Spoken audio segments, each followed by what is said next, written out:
Dr. Emily Carter knelt beside the wounded creature, her hands shaking as she reached for her medical scanner. The being lay motionless on the rocky surface of Kepler 442b, its massive 8-foot frame barely rising and falling with each labored breath. Strange crystalline scales covered its body, shifting from deep blue to silver in the alien sunlight. But it was the eyes that made Emily gasp. Even closed, she could see the faint glow beneath the lids, like stars hiding behind clouds. "Emily, step away from that thing right now." Captain Marcus Webb's voice crackled through her helmet radio.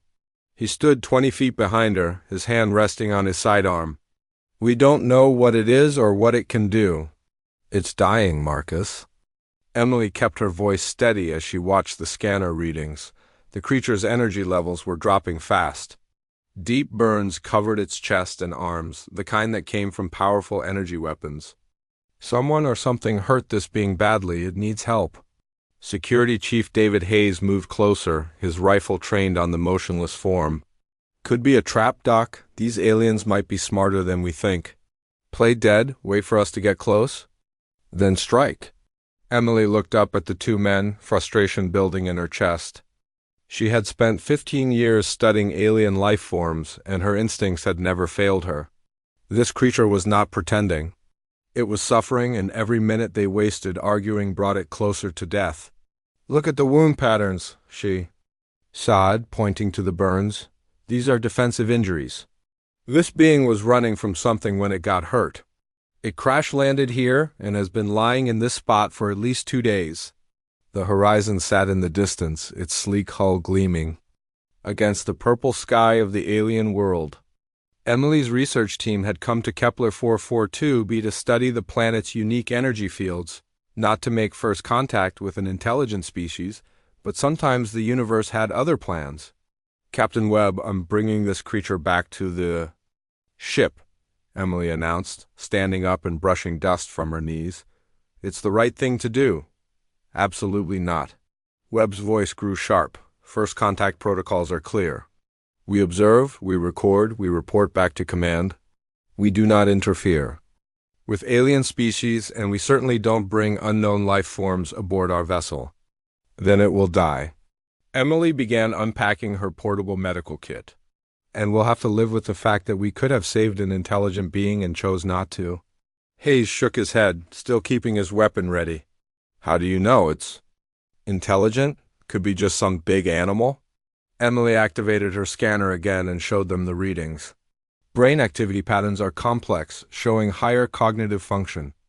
The neural pathways are similar to human patterns, but far more intricate. "This is not just an animal, David.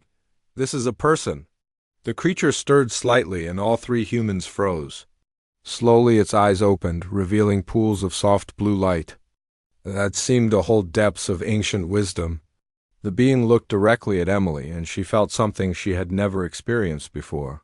A connection, warm and gentle, like recognition between old friends.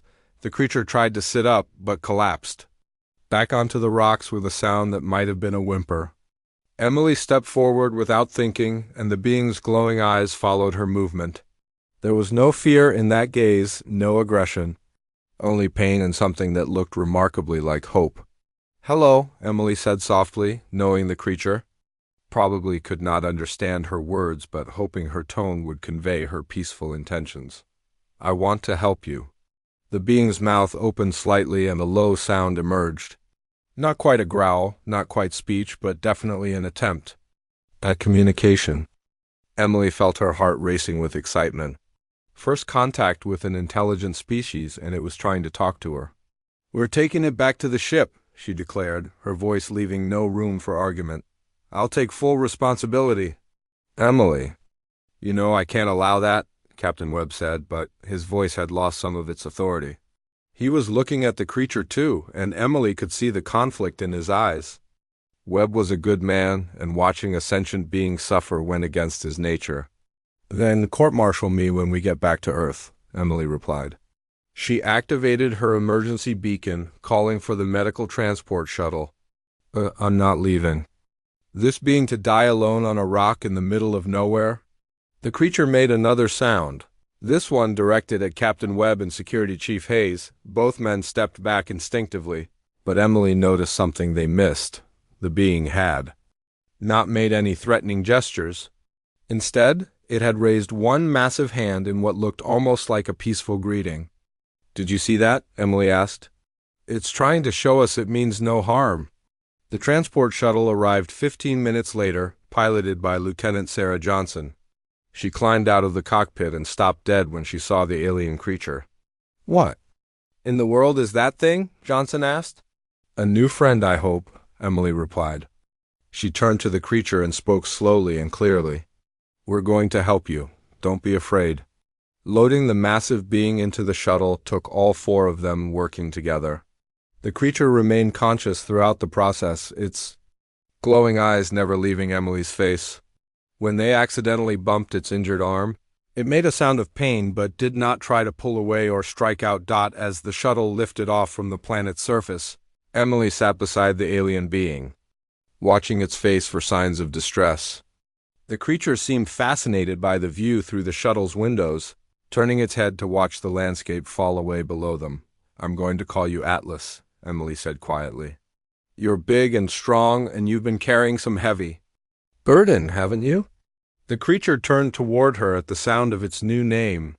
For just a moment, Emily could have sworn she saw understanding in those glowing eyes. By the time they reached the horizon, word of their unusual passenger had spread throughout the ship.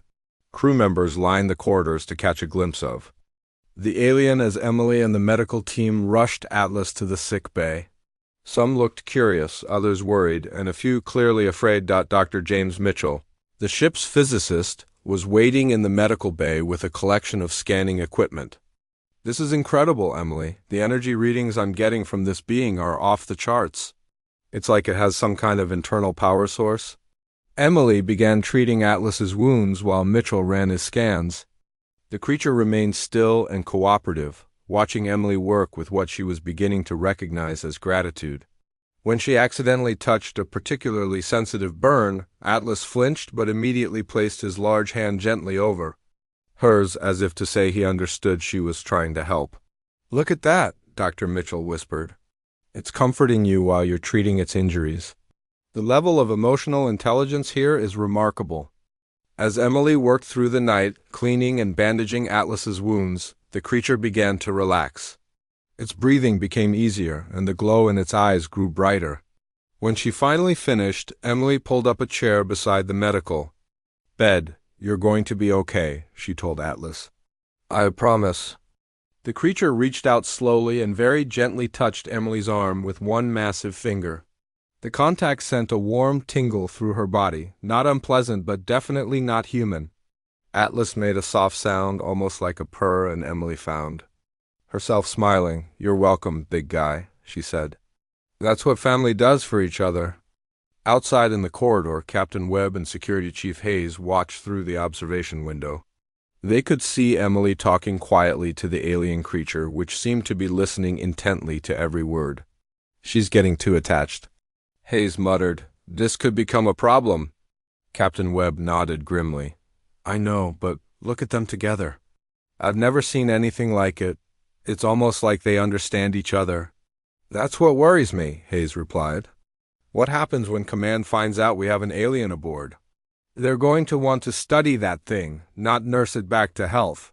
In the medical bay, Emily had no idea that her simple act of compassion had already set events in motion that would change the course of human history.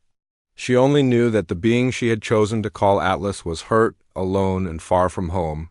Just like family, she would protect him with everything she had.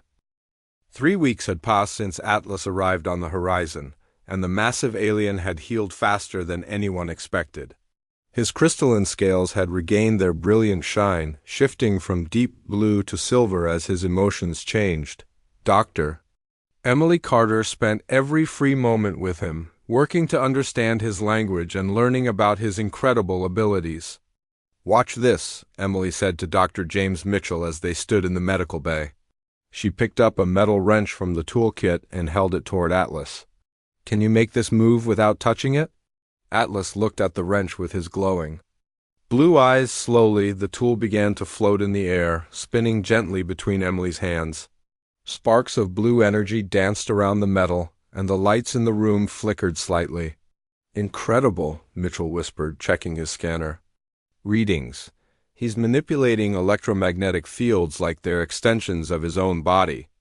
The amount of control required for this is beyond anything we've seen. Atlas set the wrench down carefully and made a series of sounds that Emily was beginning to recognize as his version of laughter. Over the past weeks, she had learned to read his expressions and understand the meaning behind different tones in his voice. He's happy when he can show us his abilities, Emily explained. I think his people are proud of what they can do with energy. The door to the medical bay opened, and Captain Marcus Webb entered with a concerned expression. Emily, we need to talk. Commander Torres from the Colonial Authority has been asking questions about our passenger. She wants a full report on Atlas's capabilities. Emily felt her stomach tighten. What kind of questions? The kind that make me think they want to study him rather than help him, Webb replied. She's particularly interested in his electromagnetic abilities and whether they could be used for military purposes. Atlas seemed to sense the tension in the room. His scales shifted to a darker blue and he moved closer to Emily's side. The gesture was protective, like a big brother watching out for his sister. He understands more than we realize, Emily said, placing her hand on Atlas's massive arm. And he's scared of the military. Watch his reaction when anyone in uniform gets too close. As if to prove her point, Security Chief David Hayes entered the medical bay at that moment. Atlas immediately moved behind Emily, his eyes following Hayes's every movement.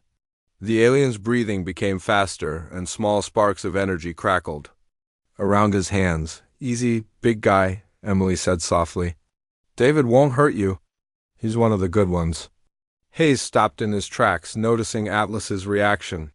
Why does he always do that when I'm around? I haven't threatened him. It's not you personally, Emily explained. It's the uniform, the weapons, the authority you represent. Something bad happened to him involving military forces. Dr. Mitchell looked up from his readings with excitement. Emily, you need to see this. I've been analyzing the energy patterns Atlas creates when he communicates with you. There's a quantum signature in the electromagnetic field that suggests he might be able to communicate across vast distances. What do you mean? Emily asked.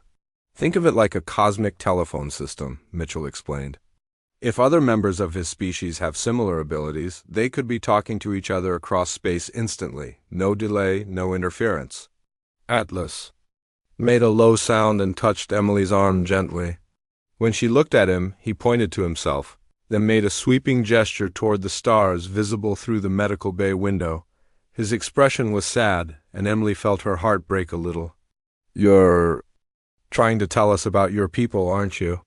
She asked. Atlas nodded, a gesture he had learned from watching the humans. He began making sounds while pointing to different parts of his body, then to the stars, then to his own eyes. Emily watched carefully, trying to understand. I think he's saying his people are out there somewhere, she said, and that he can sense them, but something is wrong.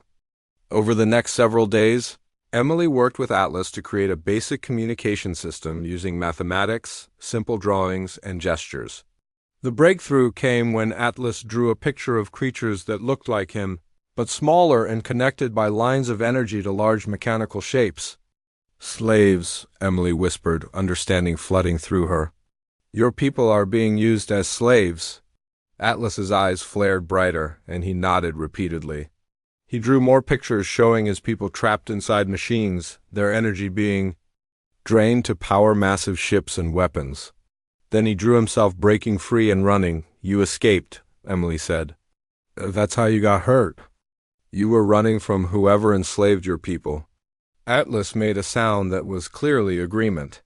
He pointed to the burns on his body, then drew pictures of weapons firing at him as he fled.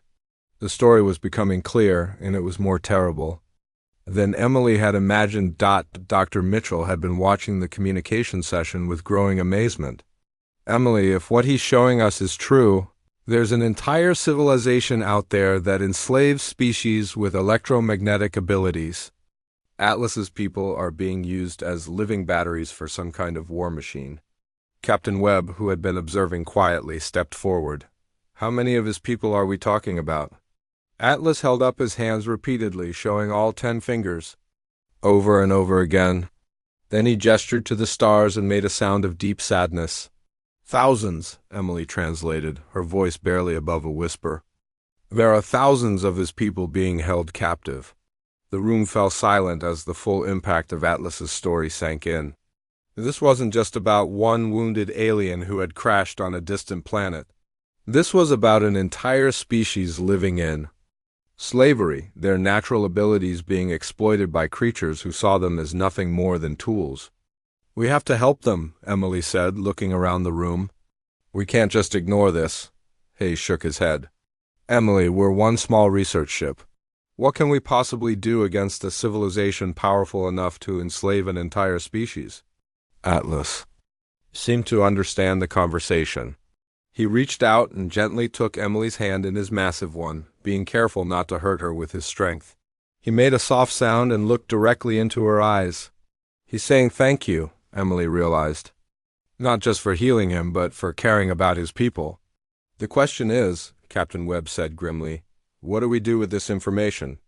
If we report it to command, they'll want to study Atlas to learn about this enemy civilization. If we don't report it, we're violating our duty as Terran officers. Emily looked at Atlas, who was watching the humans with intelligent eyes that seemed to understand the difficult position they were in.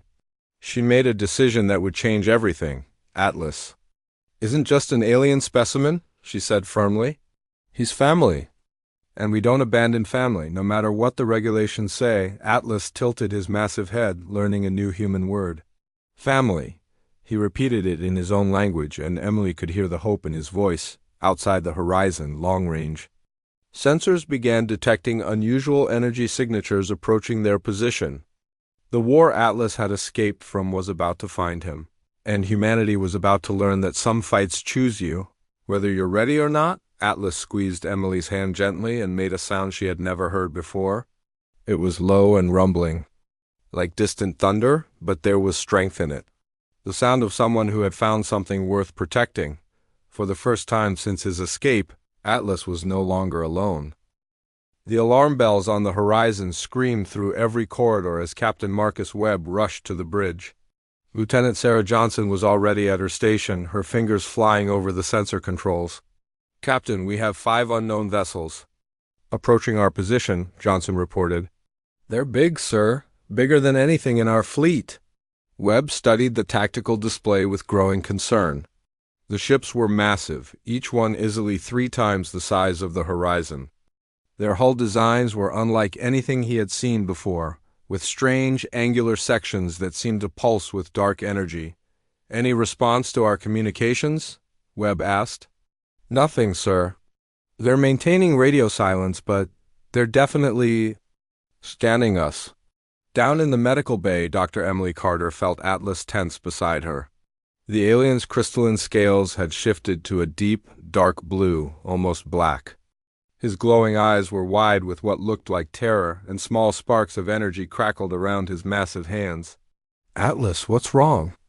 Emily asked, placing a comforting hand on his arm. Atlas pointed toward the ceiling, then made urgent gestures toward the stars.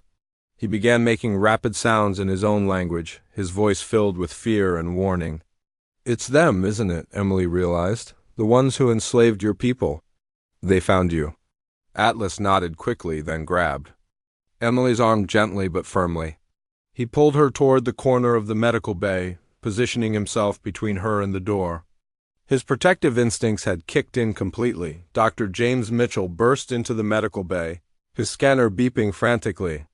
Emily, Atlas's energy signature just spiked through the roof. What's happening to him? The ships that are approaching, Emily explained. I think they're the ones who held his people captive. He's terrified. On the bridge, Captain Webb received an incoming transmission from the approaching fleet. The main screen flickered to life, showing a creature that made everyone on the bridge stepped back in shock. The alien was reptilian, with dark green scales and yellow eyes that held no warmth or mercy. Its head was elongated, with sharp teeth visible even when its mouth was closed. When it spoke, its voice was cold and commanding.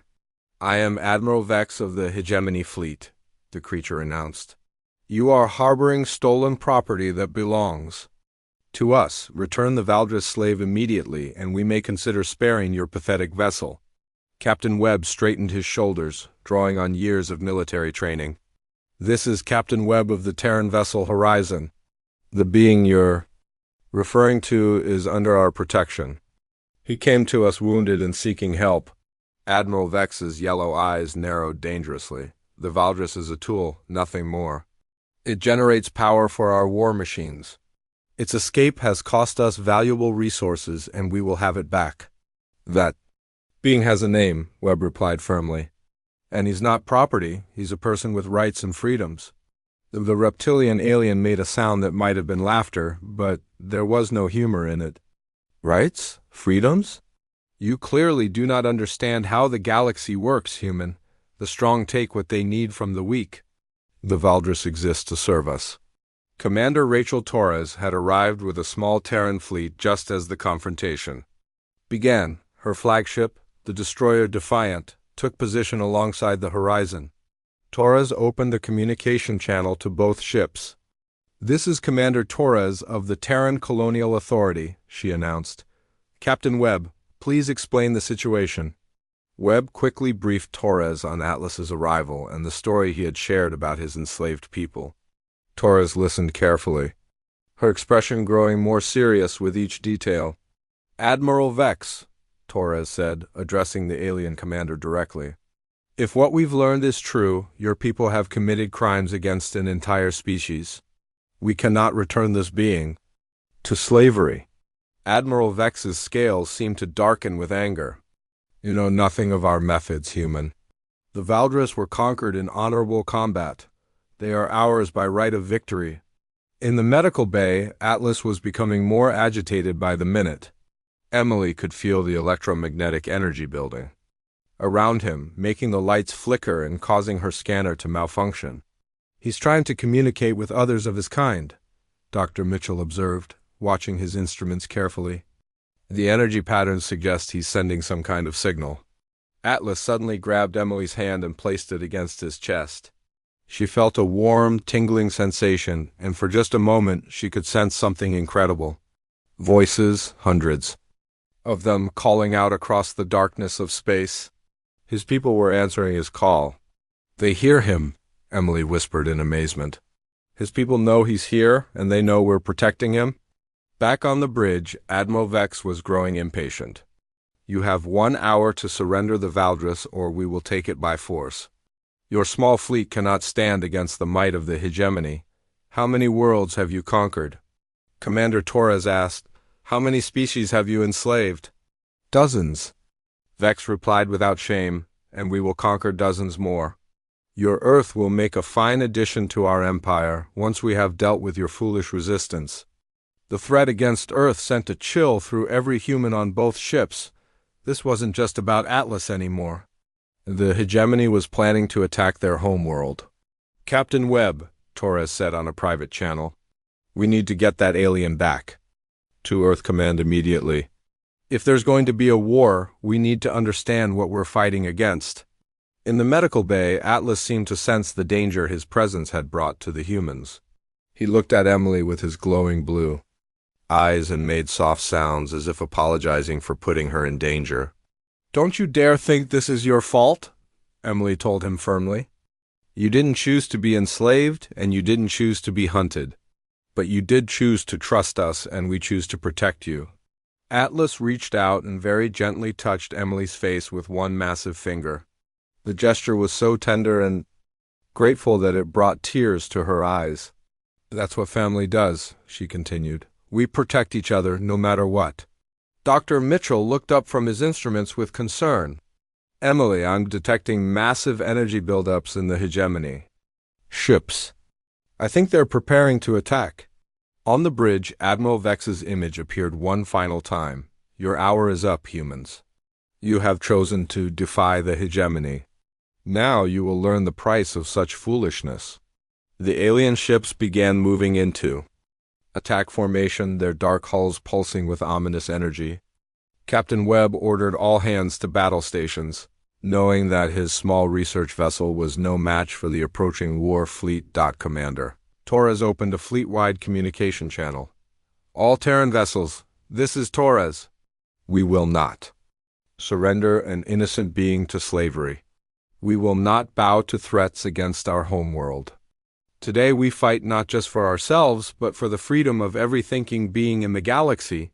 As the first energy weapons began to charge on the hegemony ships, Emily stood beside Atlas in the medical bay. The massive alien looked down at her with eyes that seemed to hold the wisdom of ages. Whatever happens, Emily said quietly, you're not alone anymore. You have a family now, and we don't abandon family. Atlas made a sound that was half purr, half roar. For the first time since his escape, he was ready to fight back. But this time, he wouldn't be fighting alone. The war for the freedom of the galaxy was about to begin, and it had started with one simple act of compassion between two very different beings who had chosen to call each other family. The first hegemony energy blast hit the horizon shields like a hammer blow, sending sparks flying across the bridge. Captain Marcus Webb gripped his command chair as the ship shook violently under the alien assault. Shields down to 60%. Lieutenant Sarah Johnson reported, her voice steady despite the chaos around them. Hull damage on decks 3 and 4. Commander Rachel Torres's voice crackled over the communication system from her flagship. All Terran vessels, evasive maneuvers. Don't let them get a clean shot. The battle had erupted across 3 star systems as more hegemony ships arrived through strange portals that tore holes in space itself. Each alien vessel was powered by enslaved Valdris, their life energy converted into devastating weapons that could tear through human ships like paper. In the medical bay, Dr. Emily Carter held on to Atlas as the ship bucked and rolled under enemy fire. The massive alien scales had turned almost black with rage and grief. Every time a hegemony weapon fired, Atlas flinched as if feeling physical pain. He can sense his people, Dr. James Mitchell explained, studying his readings while bracing against the wall. Every shot those ships fire is powered by the suffering of his kind. He's feeling their pain through that quantum connection. Atlas suddenly stood up, his 8-foot frame towering over the humans.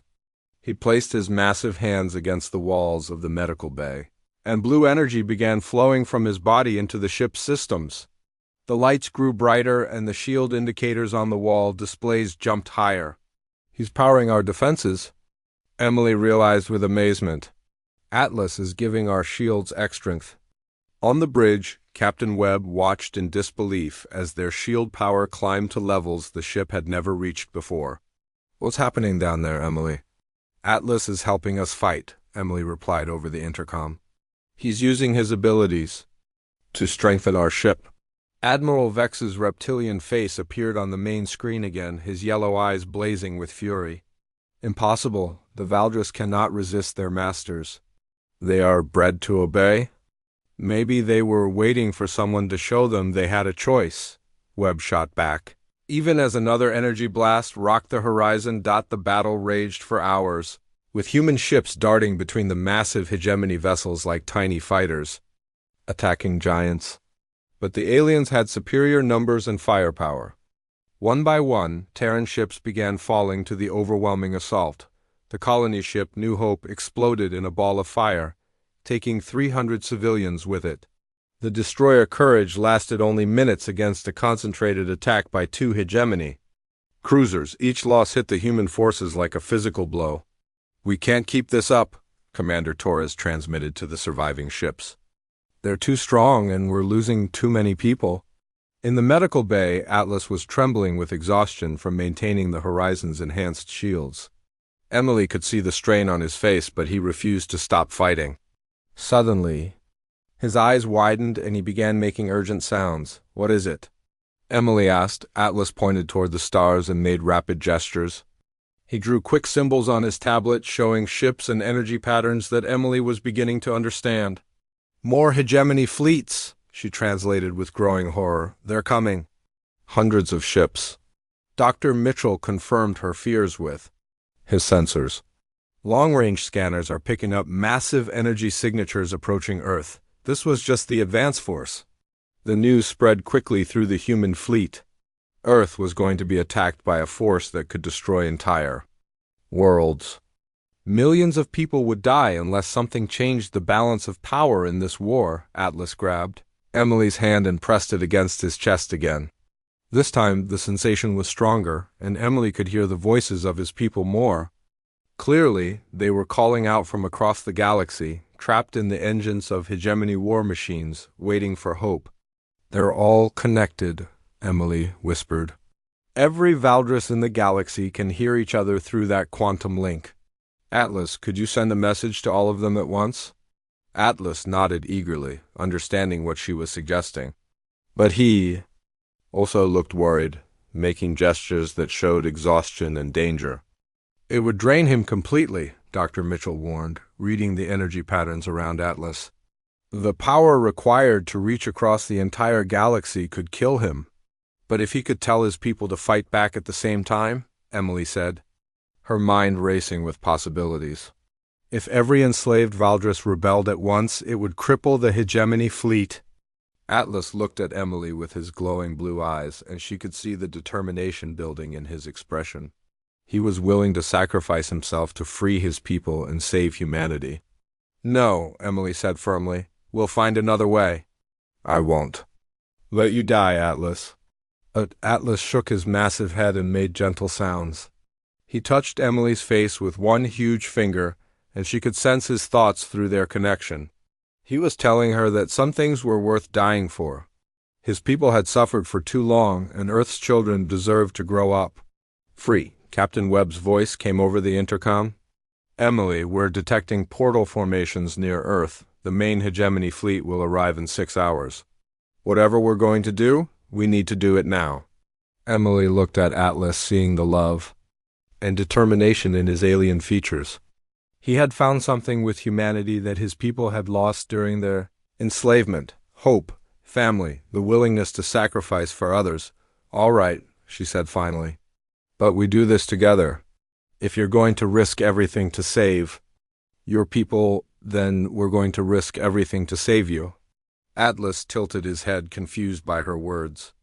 Emily smiled and began explaining her plan to Dr. Mitchell and Captain Webb. If they were going to attempt something this dangerous, they would need every advantage they could get. The quantum transmitter in the Horizon's communication array was powerful, but not powerful enough to reach across the galaxy. However, if they could amplify Atlas's natural abilities using the ship's entire power grid, they might be able to send his message to every Valdris in existence. The risk was enormous. The power surge could destroy the ship, kill Atlas, or simply fail completely. But as Emily looked at the tactical display showing the approaching hegemony armada, she realized they were out of options. Atlas, she said, taking his massive hand in both of hers. Are you ready to free your people? The alien's scales shifted to a brilliant silver, and his eyes blazed with blue fire. For the first time since his escape, Atlas smiled. It was time to remind the galaxy that freedom was worth any price. The greatest gamble in human history was about to begin. The Horizon's engineering deck had been transformed into something that looked more like a laboratory than a starship. Dr. Emily Carter and Dr. James Mitchell worked frantically to connect Atlas to the ship's quantum transmitter, while Captain Marcus Webb coordinated the desperate plan with the remaining human fleet. Power couplings are in place, Mitchell reported, sweat beading on his forehead. But Emily, I have to warn you again. The energy levels we're talking about could fry every system on the ship. Atlas stood in the center of a web of cables and energy conduits, his massive frame dwarfing the human equipment around him. His crystalline scales were shifting rapidly between blue and silver, showing his nervousness about the dangerous procedure ahead. How long until the main hegemony fleet reaches Earth? Emily asked, making final adjustments to the transmitter array. 4 hours and 37 minutes, Captain Webb replied grimly. Long-range sensors show over 200 ships approaching our home system. If this doesn't work, Earth falls. Emily looked up at Atlas, who was watching her with those gentle, glowing eyes that had first captured her heart weeks ago. Are you sure about this, big guy?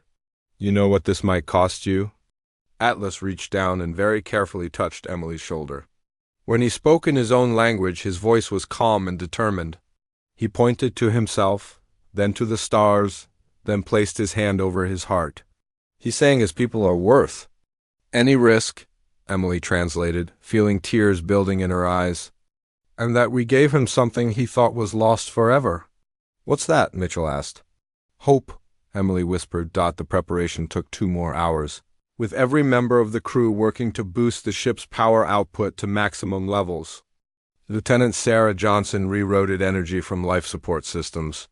Security Chief David Hayes connected backup generators to the transmitter array.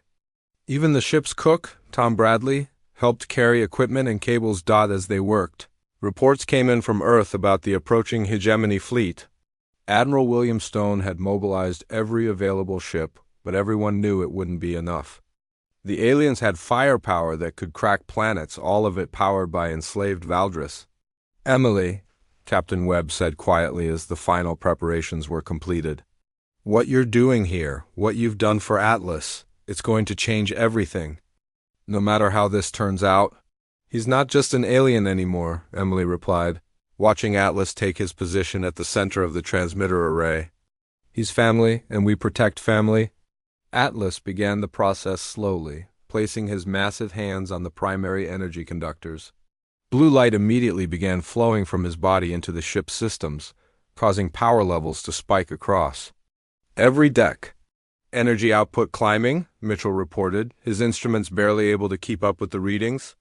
Atlas is generating more power than our entire reactor core. The horizon shook as Atlas's energy merged with the quantum transmitter. In the engineering bay, the air itself seemed to crackle with electricity. Atlas's eyes blazed brighter than ever before, and his scales turned pure silver as power coursed through his body. Signal propagation beginning, Mitchell announced. The transmission is reaching beyond our local space. But the strain on Atlas was enormous. Emily could see him fighting to maintain control as the energy levels climbed higher and higher. His breathing became labored, and small sparks began dancing around his massive frame. Atlas, you don't have to do this alone, Emily said, stepping toward the transmitter array despite the dangerous energy levels. Emily, don't, Captain Webb warned. The electrical discharge could kill you, but Emily had made up her mind. She reached out and placed her hand on one of the energy conductors, feeling the incredible power flowing through the system. It was like touching lightning, but she held on. If he's going to risk everything for his people, she said through gritted teeth, then we're going to risk everything for him. One by one, the other crew members joined her. Dr. Mitchell grabbed another conductor. Lieutenant Johnson took a third. Security Chief Hayes, despite his initial distrust of Atlas, stepped forward and completed the human chain. All hands, Captain, Webb announced over the ship's intercom. Join us in engineering. It's time to show this alien what human family really means. Within minutes, every crew member of the Horizon was in the engineering bay, each person touching some part of the transmitter array. Their combined life energy flowed into the system, supporting Atlas as he reached across the galaxy with his desperate message. Signal strength increasing dramatically, Mitchell reported, amazed by what he was seeing. The human bioelectric field is amplifying Atlas's natural abilities. The transmission burst outward from the horizon like a wave of pure hope racing across space at impossible speeds. Atlas's message was simple but powerful. Fight back, you are not alone. Freedom is possible. Across the galaxy in the engine rooms of 1,000 hegemony ships, enslaved Valdris heard the call. For the first time in generations, they remembered what it felt like to have hope. The response was immediate and devastating to the hegemony forces. On Admiral Vex's flagship, the Valdris powering the main weapons suddenly stopped cooperating. Instead of generating energy for the ship's systems, they began overloading power conduits and sabotaging critical equipment. What is happening? Vex screamed at his subordinates as alarms blared throughout his ship. Why are the slaves rebelling? Similar scenes played out across the entire hegemony fleet. Valdris, who had been docile for decades, suddenly turned against their captors, using their intimate knowledge of the ship's systems to cause maximum damage. The cruiser Devastation lost main power when its Valdris crew overloaded the primary reactor. The battleship Iron Fist spun out of control as its enslaved power sources redirected energy to the navigation systems. Ship after ship fell victim to the coordinated rebellion. It's working, Emily gasped, feeling the energy flowing through her body. They're fighting back, but the effort was taking a terrible toll on everyone involved. Atlas was barely conscious, his massive frame trembling with exhaustion. The human crew members were pale and shaking from the electrical discharge, but none of them let go. On Earth, Admiral Stone watched in amazement as the approaching hegemony fleet began to fall apart. Ships that had seemed invincible just hours before were now dead in space or spinning helplessly out of control. What's happening out there? Stone demanded of his sensor operators. It looks like internal sabotage, sir, came the reply. The alien ships are destroying themselves from the inside. The rebellion spread faster than the hegemony commanders could respond. Free Valdris began helping their enslaved brothers and sisters escape from the alien ships. Some commandeered shuttles and fled to safety. Others stayed behind to ensure that their former captors could never enslave anyone again. Admiral Vex's face appeared on the horizon's main screen one last time. His reptilian features were twisted with rage and disbelief. This is impossible, he snarled. The Valdris are bred to obey. They cannot resist their programming. Atlas, despite his exhaustion, managed to look up at the screen. When he spoke, his voice was weak but filled with quiet dignity. Emily translated his words. He says his people were never programmed to be slaves. They were just waiting for someone to remind them they had a choice. You have destroyed our empire, Vex accused, his yellow eyes blazing with hatred. No, Emily replied, feeling strength flow back into her body as the transmission began to wind down. You destroyed it yourself the moment you decided that freedom was something you could take away from others. The hegemony fleet, what remained of it, began retreating through their space portals, but the damage was done. The rebellion had spread to every corner of their empire, and enslaved species across the galaxy were rising up against their oppressors. Atlas finally collapsed to his knees, completely drained by the effort. Emily rushed to his side, catching his massive head as he fell forward. You did it, she whispered, tears streaming down her face. You freed them all.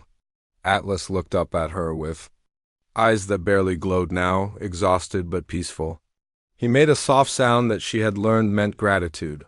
Thank you, Emily said, for showing us what it really means to fight for family. Around them, the crew of the Horizon slowly released their hold on the transmitter array. They were battered and exhausted, but they had helped change the course of galactic history. The war was over, but the real work of building a better galaxy was just beginning. 5 years had passed since the Great Liberation, and the galaxy was a very different place. Dr. Emily Carter stood in the observation deck of Unity Station, watching ships from dozens of species dock at the massive space station that now orbited Earth. The station was a marvel of cooperative engineering, built by humans, Valdris, and the many other species that had been freed from hegemony rule. Its gleaming halls housed refugees, diplomats, scientists, and families from across the galaxy, all learning to live together in peace. The morning reports, Ambassador Emily, said a familiar deep voice behind her. Emily turned to see Atlas approaching, his massive frame now clothed in the simple robes of a Valdris diplomat.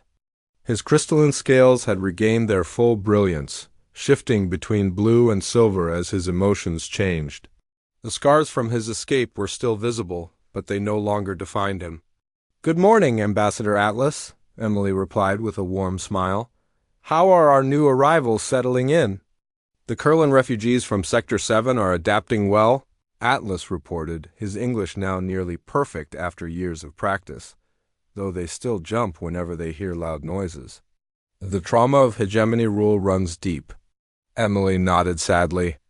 Liberation had freed billions of beings, but healing the psychological wounds left by generations of slavery would take much longer. Unity Station had become not just a diplomatic center, but a place where former slaves could learn to be free again. The children are doing better, Atlas continued, and his tone brightened. Yesterday I saw young Marcus Webb Jr. playing with 3 Valdris younglings in the recreation area. They were teaching each other their native games. The mention of Captain Webb's son brought a smile to Emily's face. Marcus Sr. had been promoted to admiral after the war and now commanded the Terran Defense Fleet. His family had been among the first to volunteer for permanent residence on Unity Station. "Speaking of children," Emily said, "how is your nephew? Adapting to his new classes?" Atlas's scales shifted to a warm gold color, the Valdris equivalent of a proud smile. "Tor is excelling in his energy manipulation studies. Dr. Mitchell says he has never seen such natural talent in one so young." 3 months ago, Atlas had received word that his brother's family had survived the liberation and were among a group of Valdris refugees seeking sanctuary. The reunion had been emotional beyond words, with Atlas finally able to hold his young nephew Tor for the first time. "And your brother?" Emily asked. "Kale is healing," Atlas replied, though his scales darkened slightly. The hegemony used him to power their research facilities for 15 years.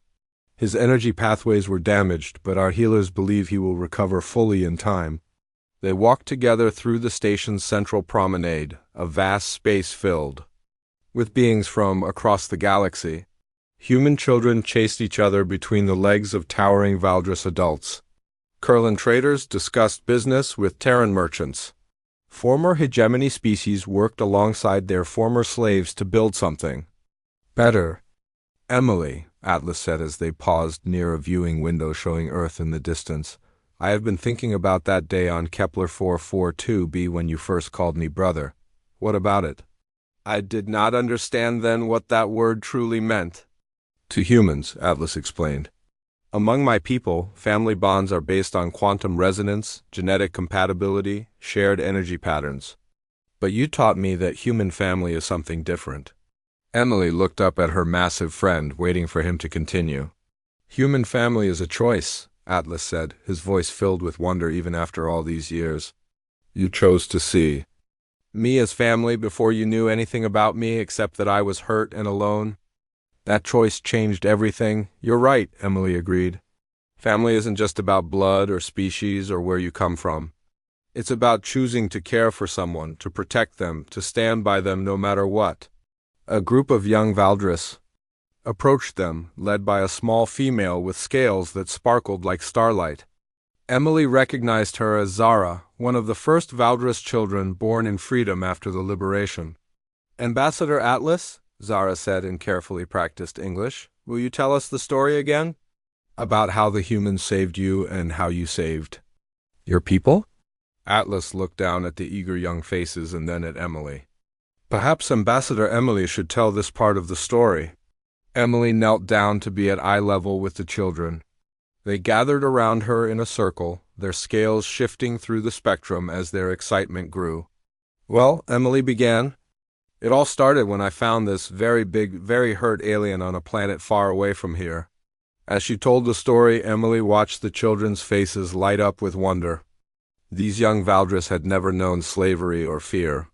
They were growing up in a galaxy where different species worked together, where strength was measured by how well you protected the weak, not how much you could take from them. When the story was finished, young Zara raised her hand.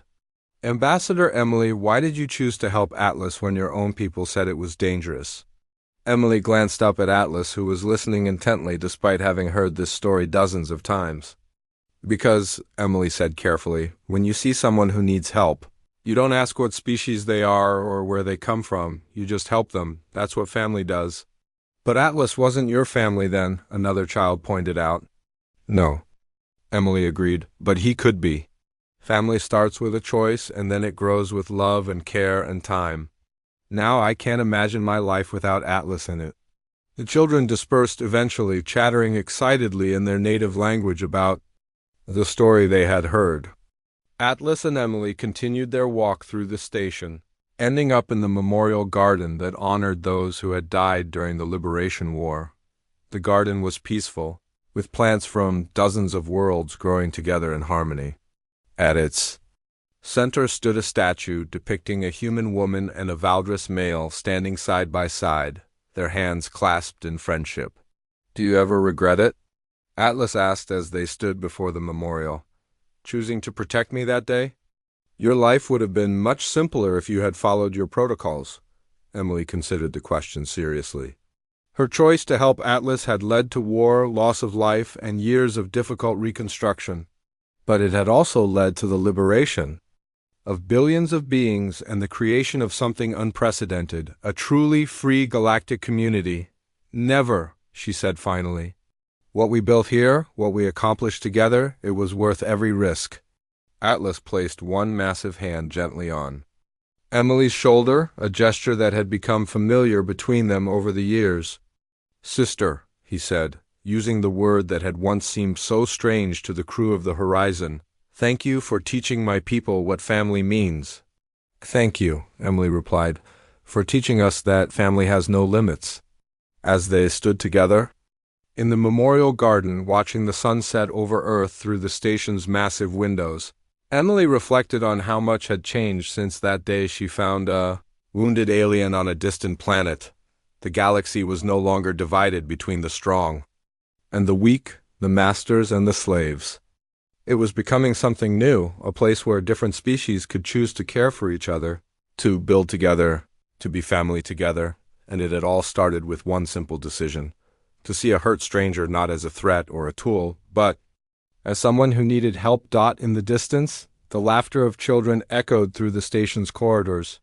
Human children and Valdris younglings playing together without fear or prejudice, building friendships that would last their entire lives.